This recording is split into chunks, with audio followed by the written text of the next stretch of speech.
Well, it's Jim Whitehead, and I want to thank you so much for being here.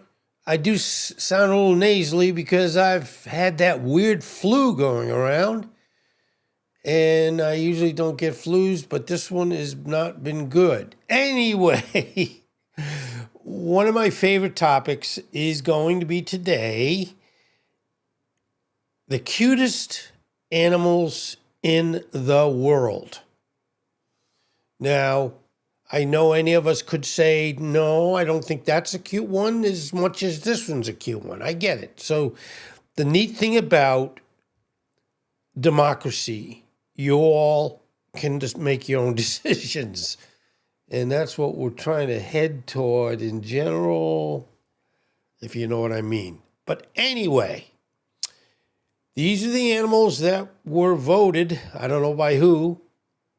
I certainly would vote for them as being very, very cute and wonderful. Now, every animal I think is cute and wonderful, so I'm gonna take about 4 days to do this. No, only kidding. This is relatively short. Anyway, the cutest animals ever. There you go. So, let's go to number one. And the neatest thing is, as I said, you're going to love these animals. Anyway, get ready to smile, I hope. What you're about to see is a concentrated dose of pure, unadulterated joy. Boy, is that hard to find in this world, right? Unadulterated joy. We try for it every day, but we don't always get there. But we keep trying. We've looked everywhere to bring you the most heart-melting moments ever caught on camera. Wow. We're really going there and saying, wow, this is amazing. There's a scientific reason we're so drawn to these creatures. It's called the baby schema. Yeah, I guess we all love babies. Cute babies. And yeah, I was a cute baby a long time ago. But anyway, let's get started. As you can see, number one, anyway, features like big heads and huge expressive eyes send our nurturing instincts into overdrive, giving our brains a hit of happy chemicals. Now, we all like to take chemicals. No, we don't like to take chemicals, but we like if our brain says, hey, I'm happy today. So there you go. This response happens faster than you can even consciously think. Oh, yeah, there you go. That's what we say. And that's what we're saying about our little panda cub here. So prepare for an adorable overload as we meet some of the planet's tiniest, fluffiest, and clumsiest residents. Anyway, okay. First up is the giant panda cub. Now, pandas are somewhat what we would say endangered. And yes, it appears that most pandas, unless they're on loan to, let's say, the United States or Great Britain, they're from China. Now, I like China. They have helped a lot of people do a lot of different things that have been a benefit. So, and I know we can all pick on any country in the world, but if China has a panda, they're okay in my book. A newborn is unbelievably tiny, about the size of a stick of butter. It's kind of an interesting way of describing. I'm sure the poor cub is saying, nah, you could describe me better than that. But anyway, I guess we all can get the idea of size with it being a stick of butter size. And it's born pink before it gets that iconic black and white coat. Their roly-poly bodies seem perfectly designed for harmless, hilarious tumbles that never fail to make us smile. Thanks to the incredible conservation efforts, the giant panda has upgraded from endangered to vulnerable. Now, see, that's, again, wonderful, and it gives us hope. We'll get to enjoy these clumsy cubs for generations to come. You know, what I generally get into as talking about most of the animal presentations, we get into, unfortunately, due to climate change, deforestation, and other things that kind of unfortunately negatively affect the world, we have to really worry about our wonderful animals. Because remember, it's our job, not their job. It's my job, our job, to try to do the best to keep the world on the way it should be for wonderful animals like this. Anyway, moving on, our next animal is from the Sahara Desert. God bless. Anybody who wants to live in the Sahara Desert, I give them credit. Anyway, we have the fennec fox kit.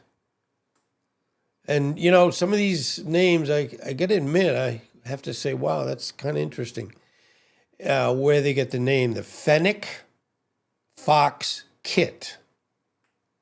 Now, as you would probably recognize, that they have these, they're beautiful, they're pretty, cute, but their defining feature is, of course, their ears.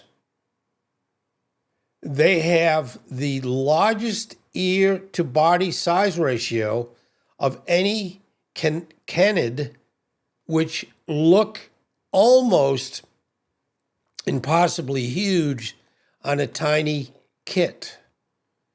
I still don't know why they call him a kit. It's like KIT.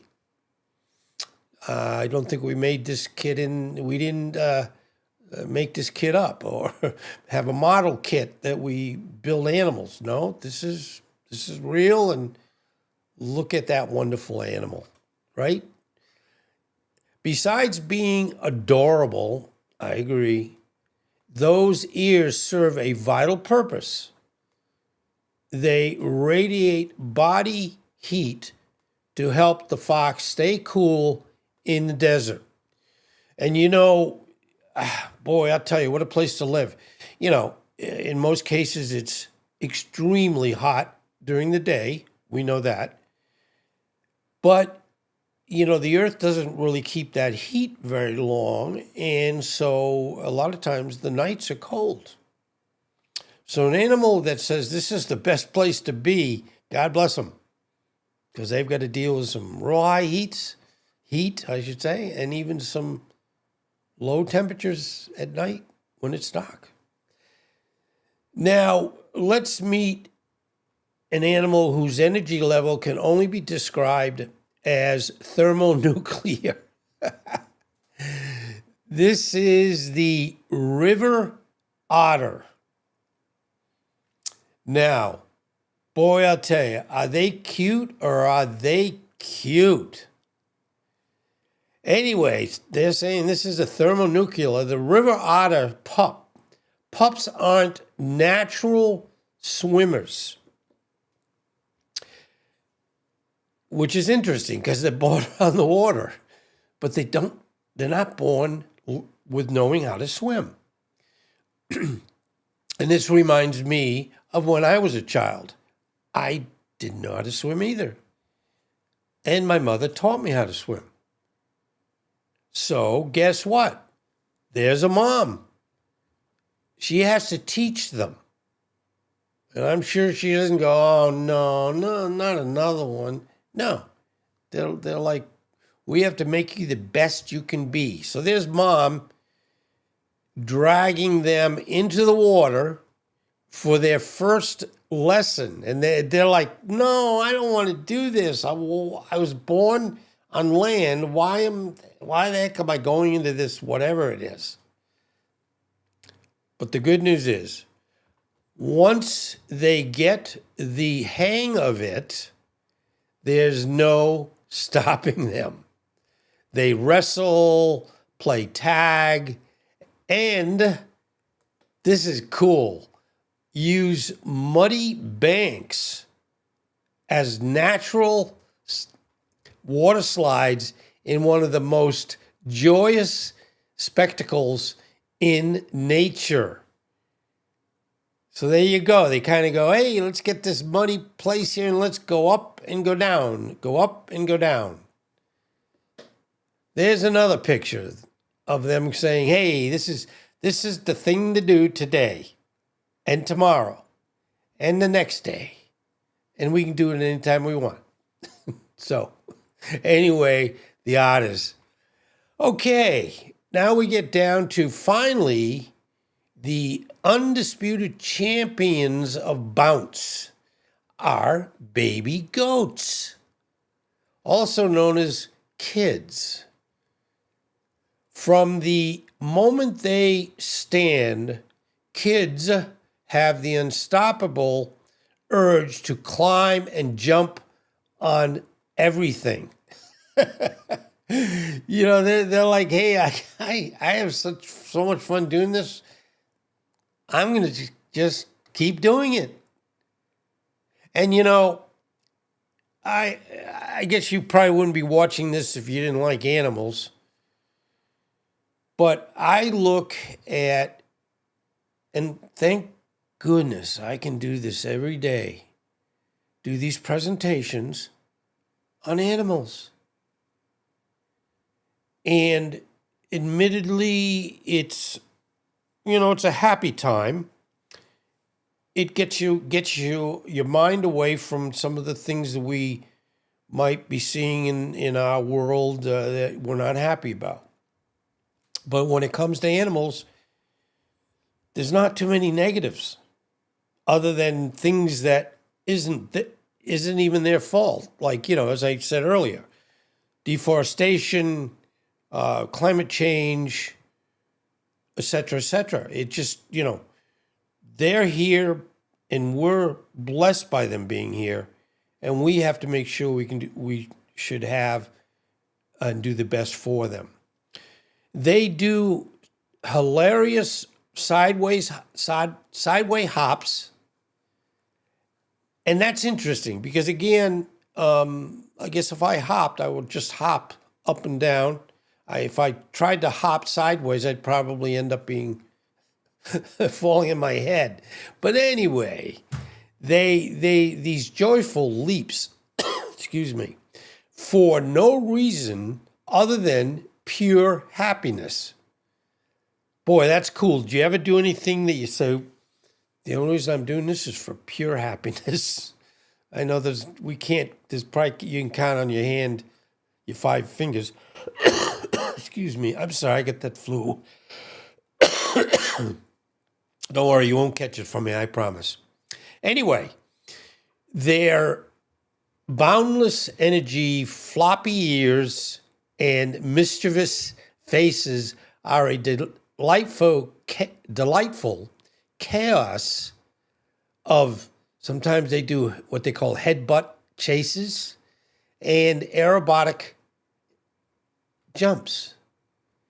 Now, I hope, and there's another one, a little older, but still in that, I can fly attitude. I just hop and go in the air and I can go for a long distance. And then we see another one, just a different color, same thing. I'm happy, I'm old enough, and I like to jump.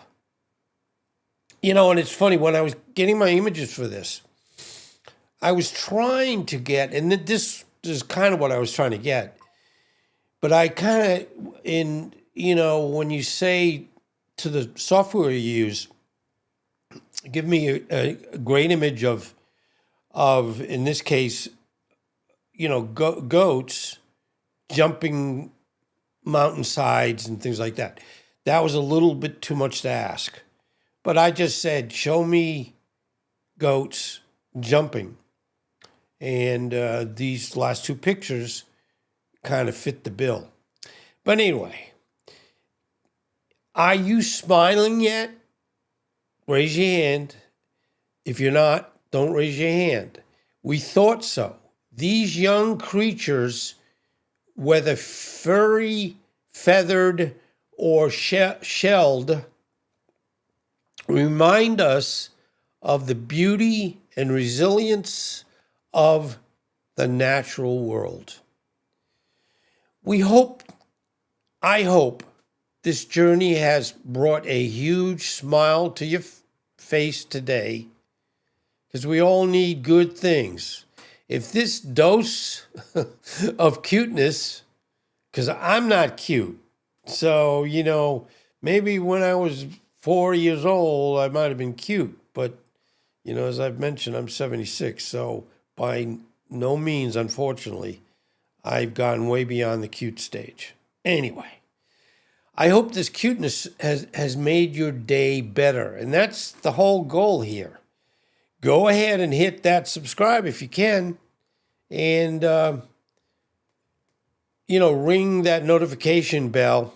Most people don't do that. I don't even do it. But by joining our community, you'll never miss out on the world's most uplifting animal moments.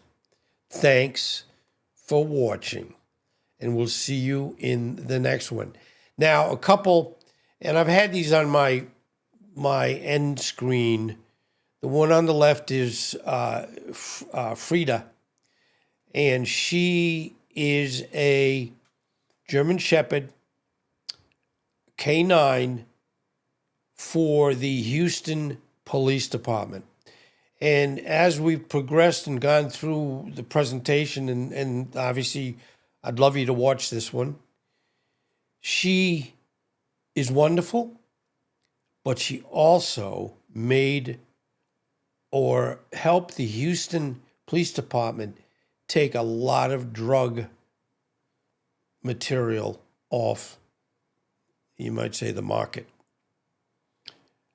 One of her fines was, I think, a 32, maybe it was million drug, amount. And of course, the dog didn't say, hey, I worked extra today, so I need to, No, they go, hey, I love doing this. Tell me more. I'll do it all the time. So that's that one. And the one on the right, and why I keep talking about this one, I love it because at 76, my wife and I both realize that maybe, Jamie, our wonderful 11-year-old Shih Tzu, I hope she lives to 100 years old, but that's not realistic. And we recognize that when something happens to Jamie, because of her age, we might not adopt another animal. We say we might work in animal rescue, but I've had an animal and I love animals. It's just, they make you happy. They make you laugh and smile. But anyway, this adoptable presentation goes into, I am sorry, goes into a wonderful, sanctuary that takes in animals, and for a area that's 100 miles around where the unadoptable location is, they will, in essence, lend out an animal that is going to be, it's a dog in this case, but that the elderly person or persons can take in and love and care. And I know a lot of older people say, well, if I take the animal gets sick, I'm on a fixed income, so I'm going to have trouble paying the vet bills. Well, with adoptable in this sanctuary, because they make sure you're 100 miles away or less to their facility, if you call them up and say, wonderful location, my wonderful Jamie is sick and we don't know what to do, or we can't afford to do anything. What this sanctuary does, it goes and picks up the animal and takes care of that animal as to what that animal needs. In a lot of cases, hopefully, it would be like, your dog is ready to come back. He or she is fine now. Can we bring him or her back to you? Or if in the event, unfortunately, it's coming to an end time, they just say, we made sure everything was done the best it could be, and we know how much you love him or her. And, I'm not sure what they do beyond that as to memorials and so on and so forth. But I would certainly expect that if in the event, anybody's heartbroken when you lose an animal, if they're an animal person. And when we lost we had Shiny, was another Shih Tzu. She was hit by a car. Yes, we wanted to and recognized that we wanted to have another animal down the road. But there's a grieving period in most cases.